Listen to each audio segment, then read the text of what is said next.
আপনারা যারা সাংবাদিক আছেন তাদের একটা বিষয় জানতে হবে এবং বুঝতে হবে, এটা রাষ্ট্র কাঠামো মেরামতের 31 দফা বাস্তবায়ন, আর এটার কার্যক্রম শুরু হবে আমরা যদি জনগণের ভোটে নির্বাচিত হয়ে সরকারে আসতে পারি, তাহলে এটা সম্ভব। কারণ একটা কৃষককে আমরা সহজলভ্যভাবে সার দিব, তাদের উৎপাদিত পণ্য ন্যায্য মূল্য দিব, এটার তো সম্ভব যদি আমরা সরকারে আসতে পারি। আর আমরা বিশ্বাস করে আমরা জনগণের ভোটে ইনশাআল্লাহ সরকার গঠন করব এবং সেই সরকারের প্রধান হবে আমাদের সম্মানিত ভারপ্রাপ্ত চেয়ারম্যান জনাব তারেক রহমান খালেদা জিয়া। ধামরাই বিএনপি আমি তো মনে করি বাংলাদেশের মধ্যে সবচেয়ে বেশি শক্তিশালী এবং সুসংগঠিত।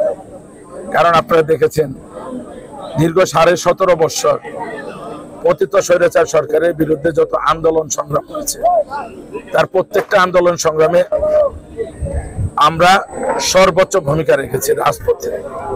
সেটা আপনি যদি বলেন, আমাদের বাংলাদেশের যখন পতিত স্বৈরাচার সরকার ছিল 2013-14তে সর্বোচ্চ আন্দোলন আমরা ধামরাইতে করেছি, 2018 সালে আমরা আন্দোলন করেছি, 2024 সালে আমাদের শুধু ধামরাইতে 7 তারিখের পূর্বে জানুয়ারির যে ডামি মার্কা স্বামী মার্কা নির্বাচন হলো, 65টার অধিক ধামরাইতে রাজপথে ঢাকার রুটে সহ ধামরাই পৌরসভা, ধামরাই উপজেলার বিভিন্ন গুরুত্বপূর্ণ জায়গায় আমরা মিছিল করেছি।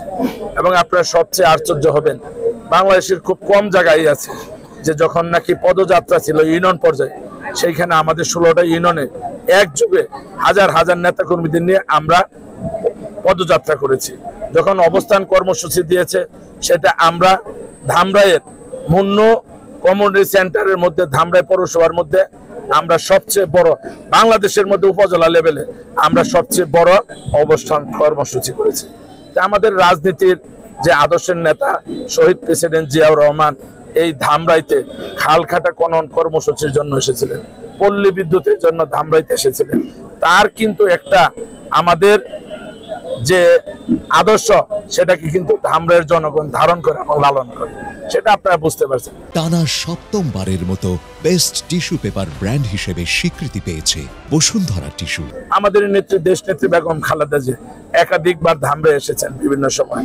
আমাদের এইখানে ধামরাইয়ের মানুষের সাথে শহীদ প্রেসিডেন্ট জিয়াউর রহমানের আদর্শ, দেশনেত্রী বেগম খালেদা জিয়ার নেতৃত্ব, জনাব তারেক রহমানের নেতৃত্বের প্রতি এইখানে ধামরাইয়ের যারা নাকি জাতীয়তাবাদের শক্তি, তারা প্রত্যেকেই আপোষহীন।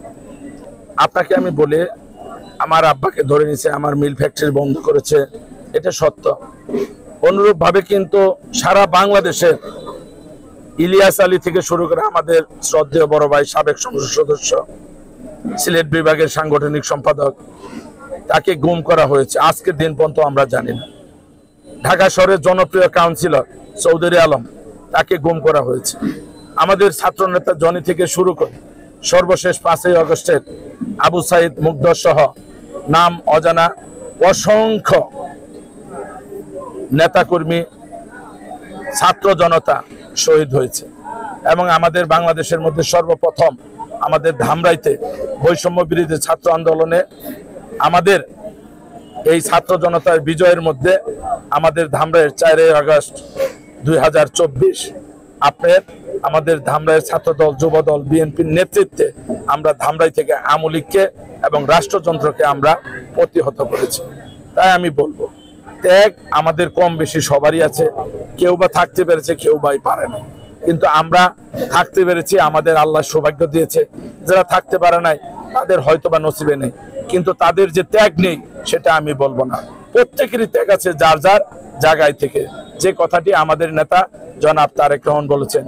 তাই আমি বলবো, ত্যাগের প্রশ্নে আমরা সবাই, বাংলাদেশের 18 কোটি জনগণই ত্যাগ স্বীকার করেছে, শুধুমাত্র পতিত স্বৈরাচার সরকারের যারা দূষর তারা ব্যতীত। ঠিক আছে। আর নির্বাচনের প্রশ্নে ধামরাইতে সবসময় বিএনপি জয়যুক্ত হয়েছে, ধানেশীর জয়যুক্ত হয়েছে। এইখানে কোনো ব্যক্তি বা কোনো গোষ্ঠী কেউ কখনো কোনোদিন জয়যুক্ত হতে পারে নাই। তাই আগামী দিনেও ইনশাআল্লাহ বাংলাদেশের মধ্যে সর্বোচ্চ ভোটে এই ধামরাইয়ের আসন আমাদের নেত্রী দেশনেত্রী বেগম খালেদা জিয়া এবং তারেক রহমানকে উপহার দেব। এটাই হবে আমাদের সকলের আজকের অঙ্গীকার। সেটা হবে আমাদের হযরত মুহাম্মদ সাল্লাল্লাহু আলাইহি সাল্লামের যে দৌত্র ইমাম রাদিয়াল্লাহু তাআলা আনহুর যে কথা, তিনি যে ত্যাগ স্বীকার করছেন, ন্যায় এবং ইনসাফের প্রতিষ্ঠার যে আন্দোলনের জন্য তিনি শহীদ হয়েছেন, সেটা আমাদের নেতা জনাব তারেক রহমান ধারণ করেন এবং তার ভিত্তিতেই ইনশাআল্লাহ আমরা আগামী বাংলাদেশ বিনির্মাণ করব। ধন্যবাদ আপনাদের সবাই।